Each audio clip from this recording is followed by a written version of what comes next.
Muy buenas noches, amigos. 6:58 de la noche. Hoy estamos aquí en Agenda Política para iniciar nuestro programa aquí en Canal N. Un programa que seguramente para usted será hoy día muy interesante. Soy Enrique Castillo y los invito entonces a disfrutar de las entrevistas. Una de ellas sobre el tema económico y las otras dos sobre el tema político. La situación de Alejandro Toledo, obviamente, hay que tratarla. También las críticas a Keiko Fujimori porque no asistirá a la primera reunión del llamado diálogo con el gobierno. Le han dicho soberbia. Hoy día responderán los fujimoristas, pero también nos dirán por qué quieren meter preso a Alejandro Toledo. Y hablaremos respecto a la estrategia judicial que el expresidente está implementando. Pero en esta primera parte del programa tendremos el privilegio de poder entrevistar a Luis Carranza, exministro de Economía y un destacado economista. La primera entrevista que da en televisión, amplia, después de muchísimo tiempo, Luis Carranza.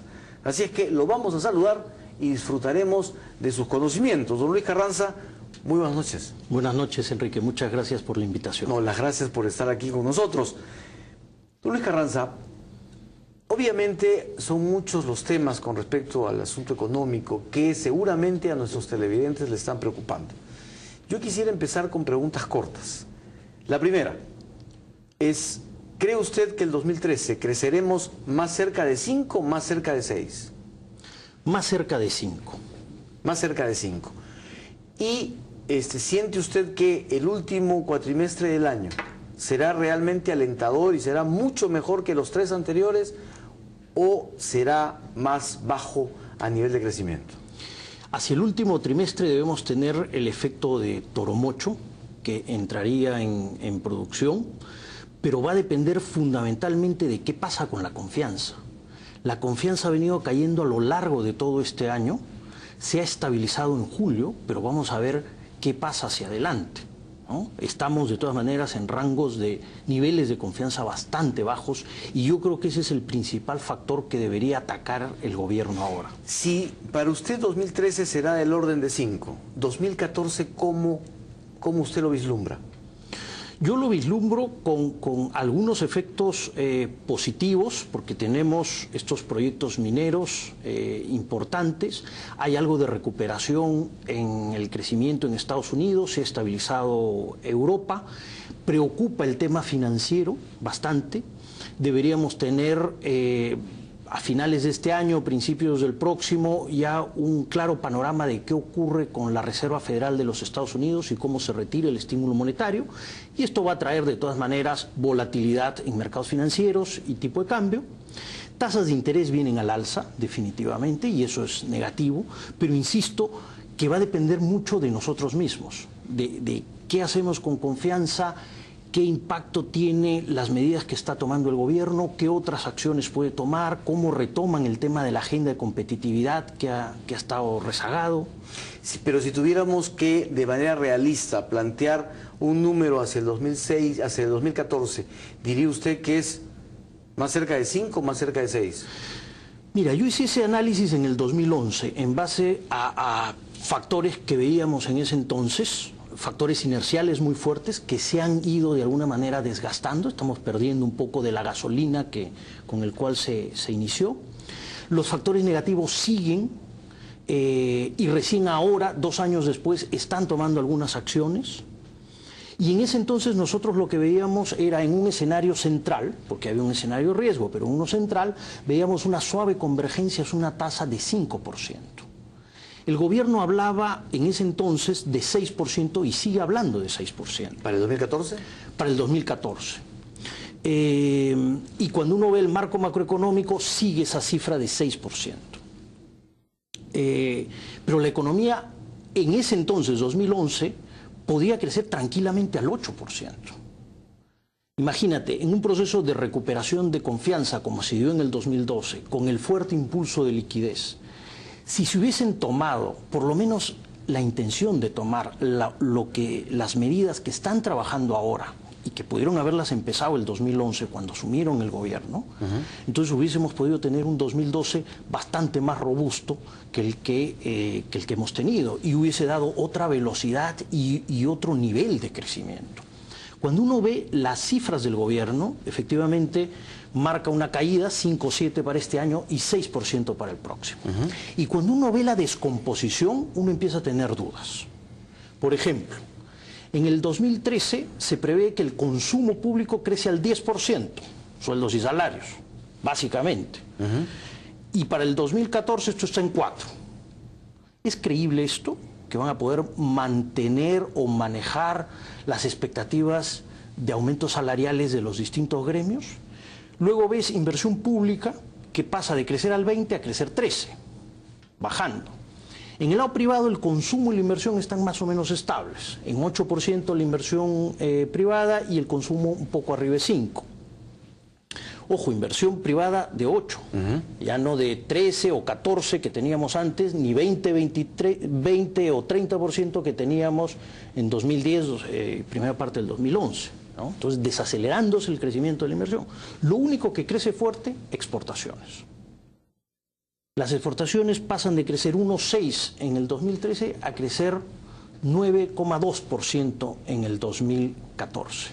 O sea, tú estás apostando todo tu sostén de crecimiento en torno al 6 a proyectos mineros y a recuperación de demanda externa. Eso a mí me parece un poquito riesgoso. ¿Y poco realista? Se trata de tener un escenario robusto de crecimiento, ¿no? Y efectivamente hay mejoras en términos de crecimiento en Estados Unidos y estabilización en Europa, pero uno debe tener medidas internas no coyunturales, no más aumento de gasto público, especialmente el gasto corriente, no rebajas de tasas de interés y un banco central que impulse la demanda a través de una política monetaria expansiva, no, porque no es un efecto cíclico, es un efecto estructural y las medidas que tienen que tomarse son fundamentalmente de carácter estructural. Debo entender entonces que usted ve muy difícil alcanzar el 2014 un crecimiento de 6. Yo lo veo más cerca de 5. Más cerca de 5. O sea, repetiríamos en todo caso con mucho esfuerzo y las condiciones se dan un 2013. Un 2013. Antes de pasar a los factores que han desacelerado nuestra economía y algunos otros temas, quiero preguntarle por el tipo de cambio. ¿Qué impacto va a tener esta alza del tipo de cambio? ¿Qué se debe hacer? ¿Se ha demorado el Banco Central? ¿Ha actuado bien? ¿Qué es lo que hay que hacer? Pero primero, ¿qué impacto va a tener esta diferencia cambiaria que tenemos en el mapa? El tipo de cambio está ayudando al sector exportador. Niveles de 2.50 y tipo de cambio para el sector exportador no eran sostenibles, pero en un contexto de caída de demanda externa en general. Entonces, ayuda, pero no es que te va a dar un crecimiento robusto en tu sector exportador. En el otro lado, en el sector de no transables, empresas que tienen deudas en dólares van a ver sus balances afectados negativamente. Entonces va a haber una corrección cambiaria, una corrección monetaria por el aumento en el tipo de cambio y se van a pintar cifras no tan positivas y en algunos casos pérdidas contables. El flujo de caja va a estar bien si es que la deuda es de largo plazo. Si la deuda es de corto plazo van a tener problemas a la hora de renovar la deuda. ¿Y esto qué va a generar? Va a generar por el lado de las empresas, uno, menor pago de impuesto a la renta. Yo espero que estén contemplando esto en SUNAT. ¿Hay señales? Esperaría, no tengo ninguna señal a favor o en contra, pero esperaría. ¿Pero el impacto va a ser fuerte? El impacto va a ser importante. Ya. ¿Y dos? Dos, las empresas tienen que entrar en eficiencia de costos, ¿no? Entonces va a haber reducción, van a reducir su gasto en inversión o lo van a ralentizar en el tiempo. Y eso es parte de lo que nos va a estar golpeando la segunda parte de este año, ¿no? O sea, ese impacto lo vamos a sentir en la segunda parte de este año. Otras empresas van a entrar en programas de despido de gente, no solamente no van a contratar más, sino van a empezar a despedir. Algunas mineras importantes, no por el tema de tipo de cambio, pero por un tema de baja de precios internacionales y de costos. Y de aumento de costos, están dejando de operar algunas minas, congelando algunos proyectos, ¿no? Entonces el escenario no es un escenario favorable. Está actuando bien el Banco Central Yo creo que el Banco Central se ha demorado un poco. El tipo de cambio, cuando termine, como mencioné antes, cuando termine esta expansión monetaria en Estados Unidos, cuando el mercado lo tenga clara, va a sufrir de nuevo volatilidad. Lo que tiene que hacer el Banco Central es evitar que esta transición a su nuevo nivel sea brusca, porque entonces suceden temores en la gente. Perú no es como México. En México la gente ahorra en pesos, acá la gente ahorra en dólares, y cuando se siente nerviosa cambia inmediatamente sus depósitos, con lo cual el impacto sobre el tipo de cambio tiende a ser ligeramente mayor. Entonces, por eso el Banco Central tiene que intervenir activamente y suavizar esto, ¿no? Que la gente se tranquilice, y una vez que alcance su nivel, ¿no?, se regularice la situación en los mercados internacionales, de ahí en adelante el tipo de cambio se va a comportar en función de los fundamentos de largo plazo. Si manejamos bien nuestra inflación, si somos competitivos, esas van a ser las variables relevantes. ¿Y estamos manejando bien la inflación? La inflación se está manejando bien. El Banco Central en eso ha tenido una labor impecable en el largo plazo. Como te dije hace un momento, se demoran en actuar a veces, ¿no? ¿Se ha demorado en la tasa de interés de referencia? La tasa de interés de referencia está bien y no debería bajar. De hecho, cuando empiecen a realinearse las tasas de interés internacionales, lo más probable es que la tasa de referencia empiece a subir, pero eso es en un horizonte todavía a mediano plazo, ¿no? O sea, ¿las expectativas de crédito están bien manejadas? El crédito viene desacelerándose. El crédito es un propulsor del crecimiento. El crédito no es un motor de crecimiento. Y la desaceleración del crédito refleja la desaceleración del consumo y la desaceleración de la inversión. Muy bien, ¿por qué se desaceleró la economía? ¿Cuáles son los tres factores, digamos, que han desacelerado nuestra economía? Punto central: confianza. Y yo creo que el gobierno debe tomar esto de una manera muy seria.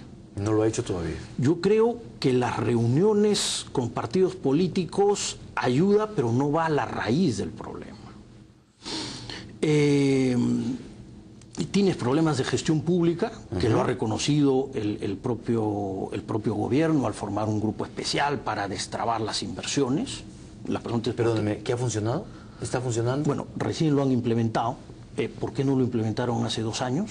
Abandonaron todo el programa de competitividad que se tenía. Ha dicho Salomón Lerner en una entrevista que tuvo con nosotros que en realidad nunca se implementó por oposición del MEF.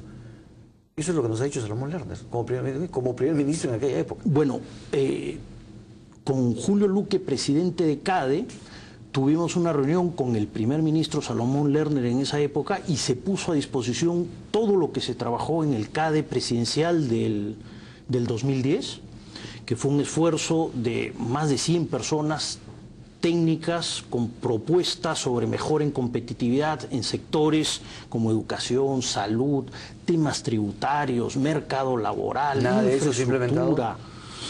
Se entregó toda la documentación y se puso a disposición del gobierno a que contacten a los técnicos individualmente o en grupo para apoyar, ¿no? Desgraciadamente no hemos visto los resultados, ¿no? Muy bien, pero lo corté cuando usted estaba hablando de que no, en las reuniones de los partidos políticos no se está atacando la raíz del tema. No se está atacando la raíz del tema, porque el partido político no define cuál es el programa de inversiones de una empresa. Eso lo definen las propias empresas y los temas que le preocupan a las empresas, y cada uno en su sector. ¿Qué está pasando con los trámites? ¿Qué está pasando con la regulación o sobreregulación en temas laborales? Sobreregulación en temas ambientales. La consulta previa tiene paralizada millones de dólares de inversión en hidrocarburos. Esos son temas de agenda y de diálogo estratégico entre el gobierno y el sector privado. ¿Qué es lo que genera la confianza? Que es parte básica de la confianza. Cuando uno dice voy a poner mi plata y la voy a recuperar a 10 años, está haciendo un ejercicio de fe, de que cree que las reglas de juego van a funcionar, que se va a respetar los derechos de propiedad y que las cosas van a caminar. Cuando el discurso político es ambiguo, no es claro, es inconsistente, se retroceden en algunas cosas, la gente se pone nerviosa y entonces ya no está dispuesta a esperar recuperar su plata en 10 años. Muy bien, el deterioro de la confianza es uno. ¿Qué otro factor explica la desaceleración? Bueno, el tema de gestión pública, lo comentábamos, grandes proyectos que se han visto paralizados o postergados, Conga al final no va, no se ha hecho un ejercicio forense de qué pasó con Conga. Cuando en una empresa las cosas salen mal y hay una inversión que no funciona, lo primero que hace es evaluar qué falló. Lo mismo deberíamos hacer como país con Conga. Tenía su estudio de impacto ambiental hecho, fue ratificado por una auditoría independiente, y sin embargo al final Conga no fue. ¿Por qué? Esa es la pregunta que deberíamos hacernos como país y buscar soluciones como país. Otros factores, el lado externo definitivamente no ha ayudado, ¿no? La demanda se ha retraído, términos de intercambios a la baja. Por el lado positivo, la liquidez ayudó un montón. El 2012 entraron 16.000 millones de dólares en el sector privado, cifra récord. Este año se pronostica que va a estar entre 14 y 15 y para el próximo año bajando, ¿no? Entonces, temas de inversión privada, inversión directa extranjera, deberíamos abordarlos de manera proactiva. En su afán de sostener o de detener la caída tanto de la confianza como de las encuestas y del crecimiento, el gobierno en diferentes etapas ha lanzado una serie de medidas. En algún momento de Conga lanzó pues una serie de medidas, después hace poco el presidente de la República o antes el ministro de Economía lanzó 7 medidas, después han lanzado ya un número que algunos han puesto en los periódicos como 60 medidas. ¿Son las adecuadas? ¿Lanzar medidas de esa naturaleza es lo adecuado? A ver, yo creo que los problemas no pasan por más regulación, sino por temas de ejecución. Y yo creo que con la legislación que tenemos podemos empezar a ejecutar cosas y más bien hay que identificar dónde están los problemas. Hay un tema que para mí es central y que creo que el gobierno lo está abordando mal y está en el presupuesto del 2014. Y es el hecho que se ha mandado un presupuesto con un resultado de 0% respecto a producto. Es decir, no vamos a tener ni superávit ni déficit. La ley de responsabilidad fiscal, que debería estar vigente porque la suspendieron el 2012 para el ejercicio 2013, pero debería estar vigente si es que no la cambian, te permite un déficit de 1%. Y este 1% representa hoy en día 2.000 millones de dólares, que los puedes invertir en infraestructura. Cuando uno va a Piura y ve los problemas de agua y saneamiento que tiene, pero también tiene programas de carretera por 800 kilómetros. Cuando uno va a San Martín y ve los mismos problemas, agua, saneamiento, carreteras, hospitales, todos con estudios, y así por todas las regiones, uno encuentra fácilmente dónde colocar, es más, va a tener problemas para priorizar dónde poner 2.000 millones de dólares. ¿Por qué el gobierno no ejecuta esto? Y no es un tema coyuntural, es un tema estructural. ¿Por qué? ¿Por qué razón? No lo entiendo. El déficit de infraestructura de este país es 30% del producto. Y crece en la medida que aumentan los ingresos y aumenta la demanda por servicios de infraestructura, el déficit sigue creciendo. En Lima, en el transporte, hemos colapsado, ¿no? Las necesidades en agua, electrificación, postas médicas, carreteras, es enorme en todo el país. El problema es de identificación de prioridades, es de desbaratar los nudos que ahí existen, o es de capacidad para arrancar. Mire, eso lo resuelve bien fácil. ¿Esa actitud? Eso es bien fácil. En estos dos casos que te comenté, de Piura y San Martín, para no hablar de otras regiones, los expedientes están listos. O sea, ¿solo está para un ya? Necesitan el financiamiento para poder salir a licitación. ¿Y eso de quién depende? ¿Del gobierno central? Eso depende del gobierno central. ¿Y no lo ha hecho? Entonces, este es un presupuesto restrictivo. Ahora, ojo, es un presupuesto que tiene como antecedente el aumento desordenado de sueldos del cuarto trimestre del 2012, que por eso suspenden los artículos de la Ley de Responsabilidad Fiscal que le ponían tope al crecimiento del consumo público. Estamos hablando de aumentos del sector público. Aumentos del sector público. En este primer semestre, remuneraciones de gobierno nacional ha crecido 16%. Es un ritmo insostenible en el tiempo. ¿Es un error del gobierno? Yo creo que no han sabido manejar bien las expectativas de mejoras salariales de los empleados públicos. Y en el cuarto trimestre cometieron un error y ahora está sobre un piso más alto. Pero igual, las expectativas siguen, tanto en el sector salud, en la administración pública, en los gobiernos regionales y locales, y el próximo año los maestros van a hacer cola de nuevo por otro aumento. Entonces, ese es un tema que hay que manejar con muchísimo cuidado. Y entonces, por eso es que ahora tenemos el bandazo en tratar de evitar que la inversión pública crezca un poco más. Y solo tienen en el marco macroeconómico multianual un crecimiento de 13% de la inversión pública. El tema del canon también pues le dio a los gobiernos regionales con la puerta de las narices. Fueron a recoger su cheque y tenían algunas regiones 90%, 80% menos. Este tema se conocía desde 2 meses atrás. Bueno, 2 meses atrás de que los gobiernos regionales se den con un cheque disminuido. ¿No es cierto? Esto se preveía. Esto se conoce con certeza a un buen nivel cuando termine el proceso de regularización de renta, que esto es marzo-abril. Marzo-abril. O sea, así es. Ya se sabía que las regiones iban a enfrentar este problema. Definitivamente. Y se hizo poco por tratar de conciliar con ellos. De lo que se sabe. Bueno, de lo que se sabe, recién empiezan a reclamar las regiones su canon en julio, porque no sé si han modificado la ley, pero por ley se tienen 60 días para, una vez terminado el proceso de regularización de renta, transferir los recursos que corresponden. Esto más o menos es junio, finales de junio, ¿no? ¿Qué alternativa había para evitar los reclamos en las regiones o la paralización de obras de infraestructura o obras de cualquier orden en las regiones? Mira, con la caída de precios de los commodities en el último trimestre del 2012, se pudo haber hecho un ejercicio y mandar un proyecto de ley a inicios de año reduciendo sustancialmente los montos que estaban en el presupuesto inicial de apertura por concepto de esta fuente de canon. Eso pudo haberse hecho, ¿no? Un ejercicio de sincerar las cifras de canon.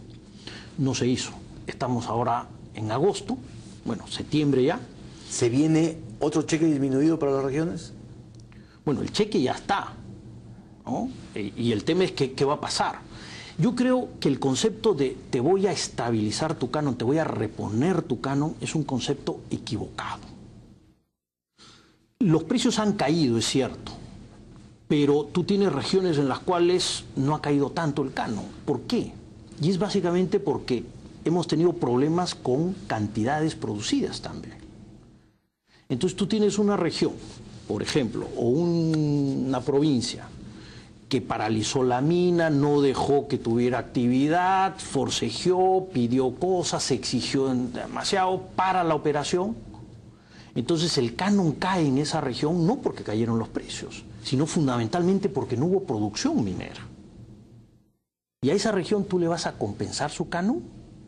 Entonces caemos en el juego inconsistente político de decir canon sí, minería no, que es lo que reclaman alcaldes. O sea, paralizo el proyecto y no me importa porque el gobierno me va a reponer lo que dejé de ganar. ¿No? Entonces, es un mensaje muy negativo.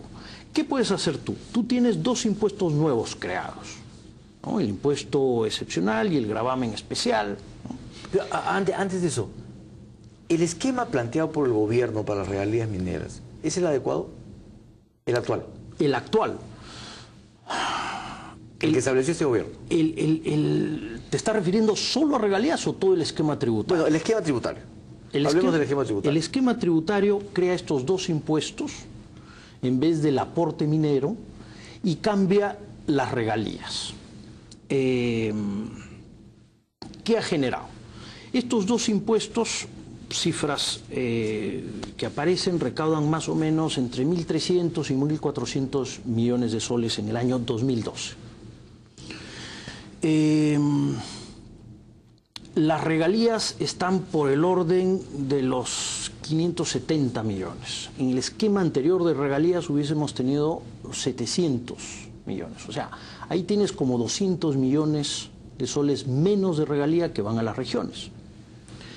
Le has eliminado el aporte voluntario, que era un esquema no convencional muy potente, porque así establecías un foro de comunicación entre la empresa minera y la comunidad de cómo invertir plata que no iba a tesoro. Entonces, eliminas eso. Y todo va al tesoro. Ahora, todo va a tesoro.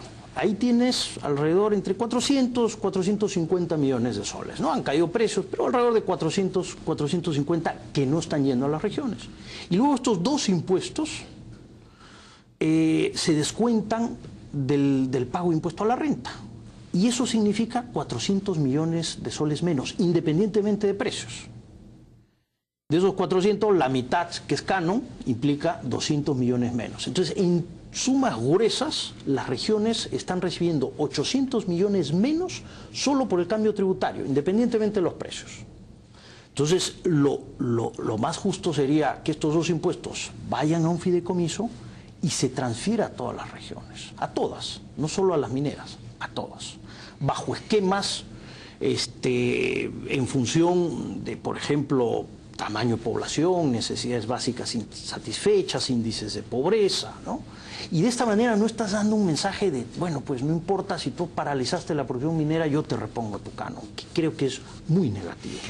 No quiero distraerme, ya lo hice, pero quiero regresar, porque la pregunta era importante. ¿Las medidas que lanza el gobierno son las adecuadas? Sean 11, sean 7, sean 60. Está lanzando las medidas adecuadas, usted decía, no es un tema de regulación, es un tema de actitud. Las medidas se lanzan, ¿están siendo implementadas? Por ejemplo, ¿o están dando en el bull? Mira, a ver, todo ayuda, todo ayuda. Pero, por ejemplo, ¿no? En el tema exportador se anuncia que se va a lanzar el FOGEN, que es un instrumento financiero que se creó en el 2009 para atacar ciertos riesgos particulares de las exportaciones en ese momento. Hoy día las exportaciones no tienen problemas por cuestiones financieras. Hay disponibilidad de recursos. Tú puedes utilizar el CEPIMEX, ampliarlo para pequeñas, medianas empresas exportadoras no tradicionales. Eso está bien. Pero el sector exportador lo que necesita es competitividad, necesita buenos puertos, buenas carreteras, facilitación de comercio, ¿no? Y todo eso, la verdad, con estos ejemplos que te digo de plata que no se gasta en infraestructura, ¿no? No está ayudando. Por eso yo insisto, es un tema de ejecución y de voluntad para ejecutar, más que vamos a sacar más normas. Don Luis Carranza, vamos a ir a una pausa, pero no quiero irme sin hacerle una pregunta que desde el comienzo me está dando vueltas. ¿Conoce mucho usted el tema? ¿Volvería a un Ministerio de Economía? No. ¿Definitivamente? Definitivamente. ¿Ni con este ni con ningún gobierno? Ni con este ni con cualquier otro. ¿Por qué? Es un tema personal y familiar. Es una decisión que yo tomo el año 2008, lo converso con el presidente García. Él me pide esperar un tiempo y efectivamente espero unos meses y termino yéndome en julio del 2008. Pero es una decisión que tomé con mi familia meses atrás. Regreso en enero del 2009 bajo circunstancias muy excepcionales, que la verdad no creo que se vuelvan a repetir. Y le dije al presidente desde un inicio, presidente, yo tomo el encargo que usted me hace, porque las condiciones son excepcionales, pero apenas la economía se recupere y esté en senda de franco crecimiento, yo le voy a pedir que lo licencie. Que me licencie, que me permita retirarme, ¿no? Eso se lo dije el primer día que converso con el presidente y me pide regresar. Y así fue. ¿Y nunca más volverá? Y lo que he dicho es que por temas personales y familiares no está en mis planes regresar al ministerio. Ni aunque el país se lo pida. Y cuando le hablo al país, le hablo de los diferentes gobiernos. ¿No lo hará ni en un eventual gobierno de Alan García? Creo que hay diferentes formas de colaborar con el país. Y yo lo estoy haciendo. En el ámbito académico, tengo un centro de competitividad y estamos apoyando gestión pública en regiones. Hicimos este esfuerzo enorme en CADE de darle al nuevo gobierno una agenda de competitividad que el gobierno no tomó, no tuvo una agenda de competitividad. Más allá del discurso y de los pilotos y los estudios que se hicieron, no tuvo una agenda de competitividad. ¿No la tiene todavía? Esperemos que se planteen este diálogo estratégico con el sector privado y retomen los temas relevantes para el país. Una pausa y regresamos. Perfecto. Estamos conversando con Luis Carranza, exministro de Economía. Volvemos.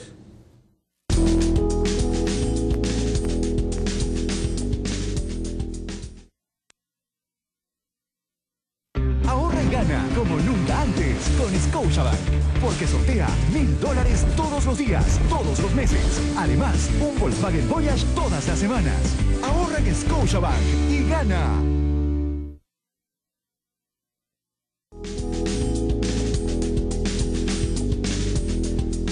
Continuamos con este interesantísimo diálogo con Luis Carranza. Doctor Carranza, el aporte de los independientes está en plena discusión. ¿Es un aporte que se justifica, que ha sido oportuno? A las AFP me refiero. A ver, sí, claro. Es una medida necesaria. La oportunidad te la da la coyuntura, pero cuando tú planteas esta medida no anticipas una desaceleración, aunque como te digo, esto ya se veía venir. Pero el tema está bien. Lo que me parece donde se falló fue, uno, tema de comunicación, ¿no? La gente no estaba consciente de lo que se venía. Y dos, la gradualidad. En cualquier reforma, tú siempre debes tener en cuenta la gradualidad para disminuir el impacto negativo que puede tener la persona. No se trata ya de un tema macro, si afecta o no el consumo, porque es un universo pequeño. Se trata de que en ese...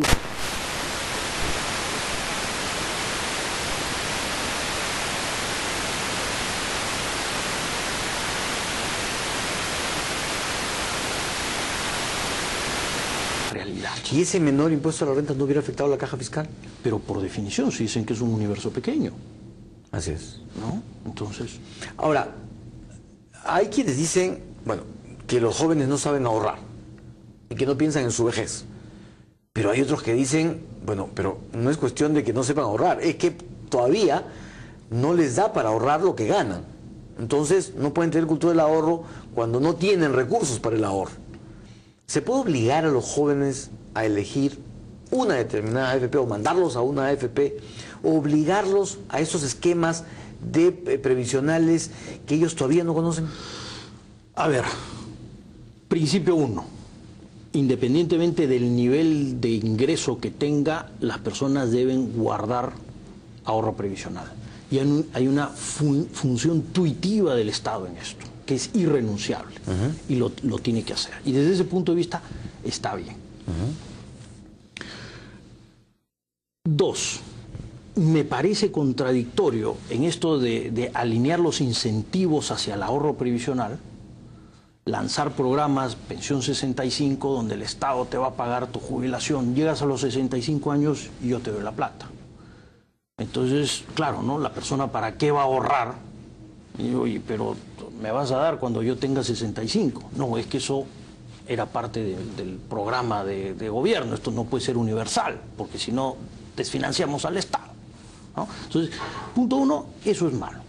Punto 2, hay mejores maneras de inducir o reducir las brechas entre dependientes e independientes. Una de estas propuestas, que no fue consensuada, pero estuvo y se discutió en la reforma que planteamos en CADE, utilizar los impuestos generales para financiar la contribución a la seguridad social. De tal manera que la brecha entre el trabajador dependiente, todas las sobrecargas, parte impositiva sobre el dependiente y el independiente, lo disminuyes. Y entonces induces a que esta masa de independientes poco a poco vaya formalizándose, aceptando, porque no solo es un tema de la empresa, también es un tema de la persona, ¿no? Don Luis Carranza, en el pasado usted fue muy crítico de los cambios en la regla fiscal para establecer parámetros de cuánto puede gastar el Estado. El Ministerio de Economía y Finanzas anuncia cambios ahora. ¿Cuáles son los riesgos de los cambios introducidos por el gobierno o de los cambios que pueda introducir? Mira, primero te explico los cambios que se hicieron en el 2006 y 2007 y cuál fue la orientación que se tuvo, y fue una orientación muy clara. La regla fiscal tiene un límite de déficit de 1% y tenía en ese momento un límite al crecimiento del gasto. En la administración del presidente Toledo no se cumplió esto y continuamente se pedía excepciones. ¿Qué hicimos? Constatamos que la inversión pública sobre producto era bajísima. Estaba en 2,5, 2,8%. Y tú necesitabas impulsar inversión pública. Constatamos que hay una presión muy fuerte por aumento de sueldos. Entonces lo que se hizo fue separar estas dos cosas. Y pusimos el límite sobre el consumo público, sueldos y salarios, transferencias, bienes y servicios, para que crezca primero 3 y después 4% en términos reales, cuando la economía te estaba creciendo al 8%, ¿no? Entonces se logró controlar este crecimiento en términos de producto. Pero por otro lado dejamos que la inversión pública pueda crecer. Y creció a ritmos realmente importantes, entre 20 y 30% en promedio por año. Acá se está haciendo... Esto es muchísimo. ¿En este gobierno se está haciendo exactamente al revés? En este gobierno, creciendo en remuneraciones y restringiendo la inversión pública.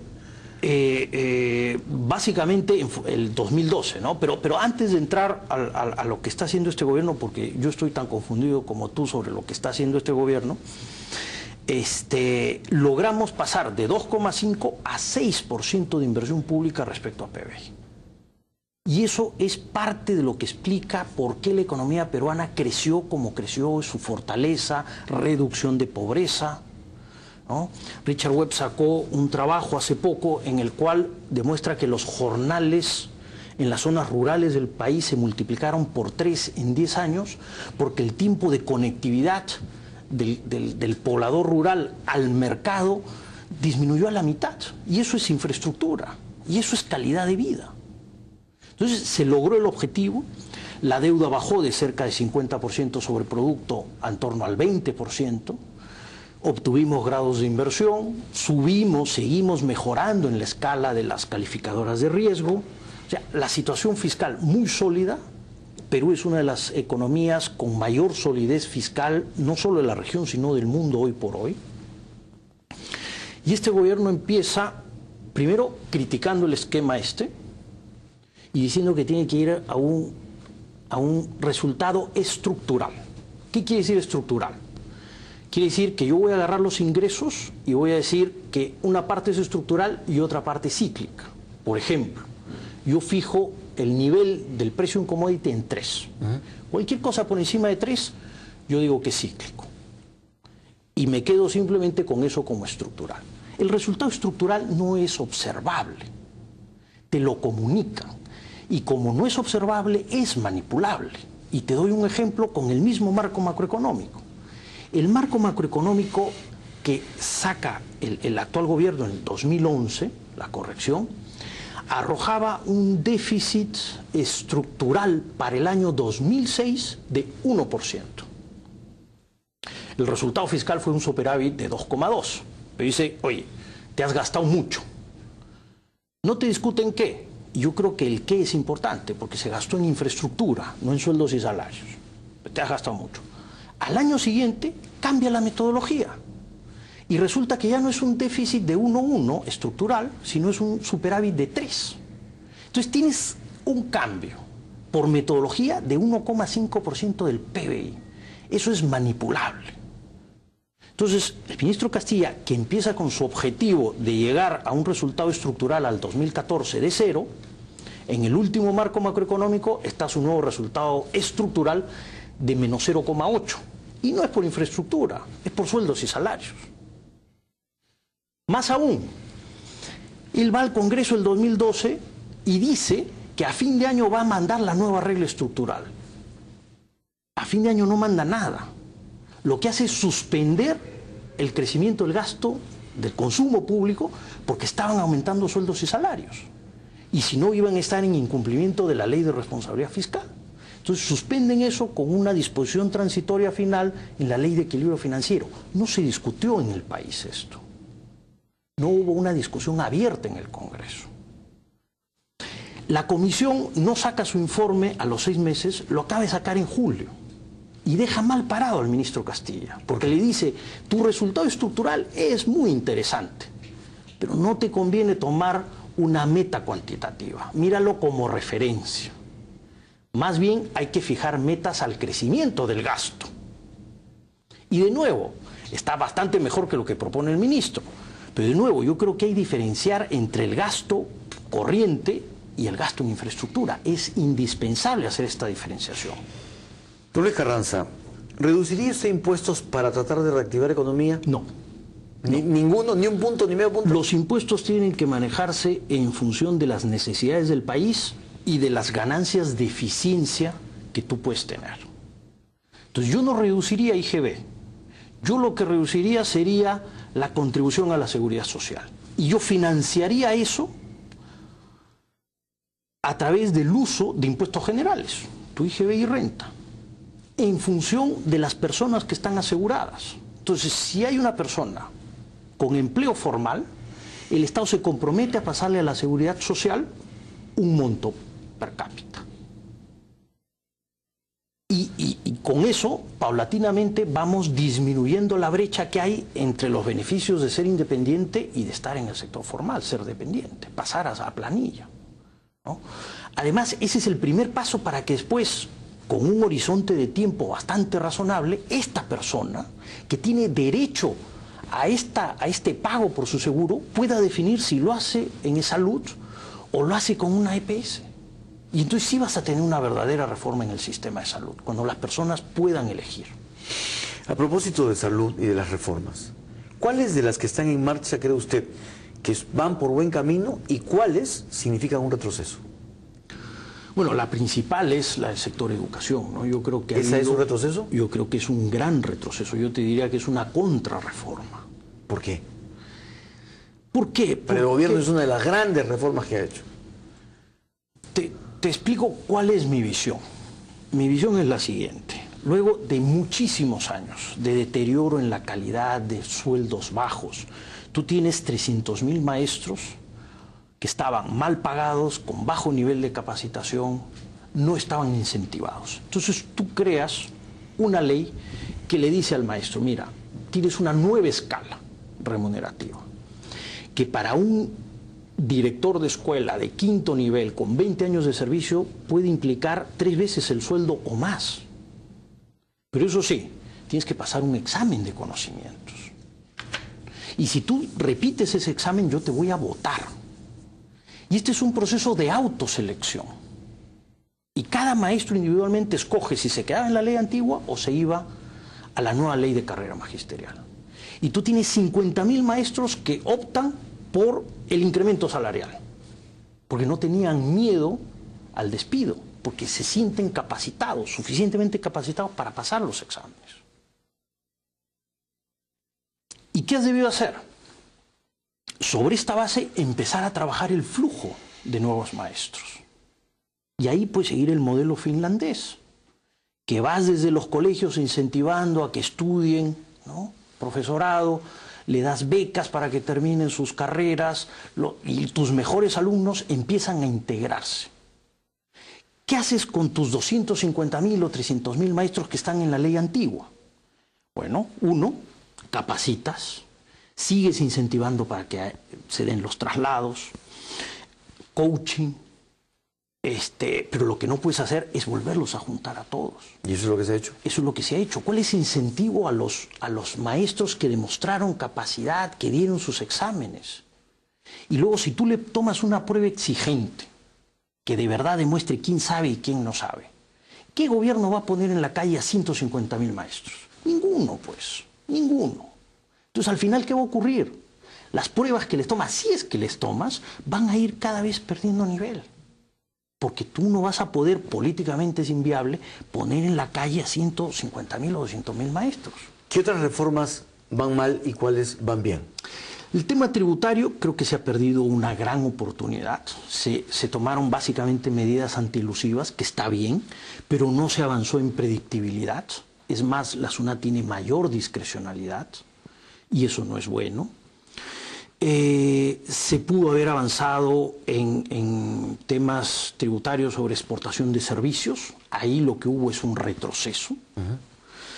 Muchas empresas peruanas están saliendo ahora fuera del país, están apostando, invirtiendo afuera. No tienen un marco tributario claro de cómo incorporar esas utilidades en otros países dentro de su matriz. Entonces tú debiste fortalecer tus convenios de doble tributación, avanzar en esto, avanzar en un marco legal. Para eso, facilidad para pagar impuestos. No se ha avanzado, hemos caído en el ranking, ¿no? Entonces, no es que esté mal lo que se ha hecho, pero es que es incompleto. Se pudo haber hecho bastante más. ¿Servir es positivo? Yo creo que tiene buenas intenciones. De hecho, su espíritu va en la línea de la ley de carrera magisterial que se impulsó en el gobierno del presidente García, voluntario. Pero aquí viene el problema, pues. Se ha tenido que hacer quizás más gradual, fortaleciendo capacitación, remuneración, incrementos remunerativos por cargo, identificar bien las instituciones que son críticas para la competitividad. Y, por ejemplo, ahí sí ser mucho más agresivos. SENASA. Todo el tema forestal, por ejemplo, que le transfiere las competencias a los gobiernos regionales de la Amazonía, pero no le transfiere recursos, ¿no? Entonces, avanzar con estas instituciones claves más agresivamente y un poco más pausado en el tema de la administración pública. Salud. La reforma de salud no sabemos nada. Todavía. ¿No? Todavía. Este sería un tema muy interesante, por ejemplo, para tratar con los partidos políticos. Don Luis Carranza, dos preguntas finales. Nos ha ganado el tiempo y la verdad es que tenemos muchísimos temas más. El problema es que para que usted vuelva a estos estudios, ¿no es cierto?, tiene que pasar mucho tiempo. Petroperú. ¿Repotenciaría usted Petroperú en este momento?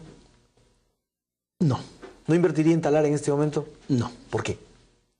Porque con 3.500 millones de dólares hay bastantes cosas que puedes hacer en el país. ¿En este momento sobre todo? En cualquier momento.